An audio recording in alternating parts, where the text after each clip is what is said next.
मेरा नाम फराहीन है।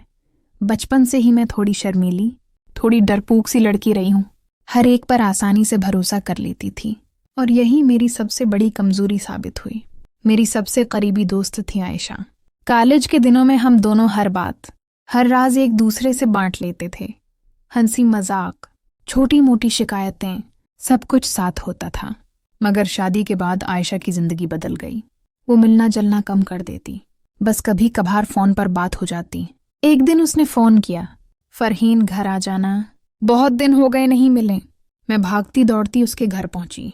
माहौल बहुत गर्मजोशी वाला था, लेकिन जैसे ही दरवाजा खुला उसके शोहर जबीर ने मुस्कुरा कर देखा। इस मुस्कुराहट में एक अजीब सा खुद एतमादी थी जो सीधा दिल में उतर गई।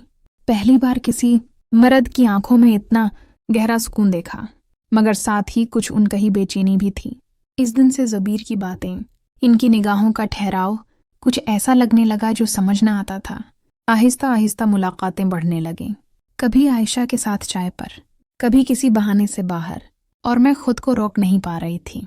दिल कहता था ये बस दोस्ती है, मगर दिमाग में कोई और आवाज गूंजती रहती। क्या वाकई सिर्फ दोस्ती?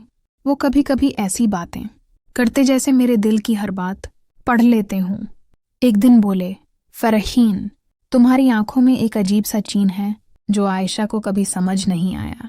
मैंने हंस कर टाल दिया, आपको गलत फहमी हो रही है जबीर साहब। मगर दिल के किसी कोने मैं कुछ टूट रहा था और कुछ जन्म भी ले रहा था। बेचैनी रोज बढ़ती जा रही थी।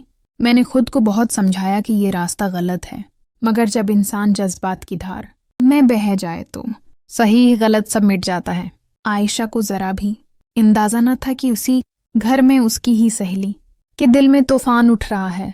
और फिर एक दिन कुछ ऐसा हुआ जिसने मेरी जिंदगी की समझ ही बदल दी। आयशा ने अचानक फोन किया। उसकी आवाज कांप रही थी। फरहीन, मुझे तुमसे एक जरूरी बात करनी है, अभी आ सकती हो? मैं दौड़ती हुई उसके घर पहुंची। घर का माहौल भारी था। जुबीर साहब कमरे में न थे और आयशा की आंखें आंसुओं से भरी थीं। वो बोली, फरहीन, मोहल्ले में लोग बातें कर रहे हैं कि तुम्हारा और जुबीर का कुछ चल रहा है। ये सुनकर मेरा दिल धक से रह गया। मैंने कहा, क्या बकवास कर रही हो आयशा? तुम जानती हो मैं ऐसा सोच भी नहीं सकती। मगर उसके चेहरे पर भरोसे की जगह शक था। अगर कुछ नहीं तो लोग झूठ क्यों बोलेंगे? उसके लफ्ज तीर की तरह लगे। वो रिश्ता जो सालों से था पल में टूट गया। इस दिन के बाद मैंने खुद को बहुत तन्हा महसूस किया। मोहल्ले की औरतें और रिश्तेदार सबकी निगाहें जैसे मुझे काट रही थीं। कोई कहता, देखो शरीफ बनती थी और देखो क्या निकल आया।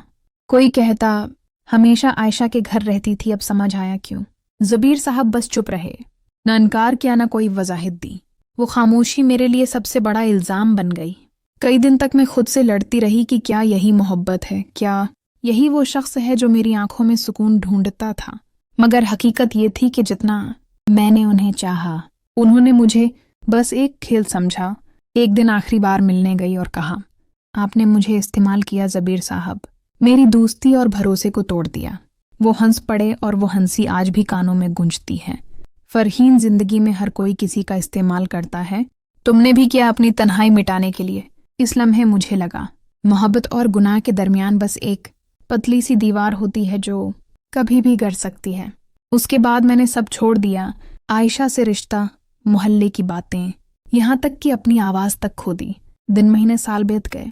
मोहल्ले के लोग अब भी मुझे वही औरत कहते थे जिसने सहेली के घर की इज्जत मट्टी में मिला दी। कभी आईने के सामने खड़ी होकर खुद से पूछती, क्या मैं वाकई इतनी बरी हूं? मगर आईना भी जवाब न देता। शायद उसे शर्म आती थी। मैंने सब छोड़ दिया था। सिजना, मुस्कराना, किसी से बात करना, बस अबू का साथ रह गया था और वही मेरी दुनिया बन गए। अबू बीमार रहते थे। दवाइयों का खर्चा बढ़ता जा रहा था। एक दिन डॉक्टर ने कहा, अगर इलाज जारी न रखा तो हालत बिगड़ सकती है। मेरे पास पैसे न थे न सहारा। इसी वक्त जबीर साहब ने मदद की पेशकश की। फरहीन, अगर चाहूँ तो अबू का इलाज करवा दूंगा, मगर बदले मैं बस एक बात माननी होगी। मैंने पूछा, कौन सी बात? उन्होंने कहा, किसी को मत बताना कि पैसे मैंने दिए। मैंने बगैर सोचे हामी भर ली। मगर चंद दिन बाद मोहल्ले में अफवाह उड़ गई कि जबीर और मेरा रिश्ता है।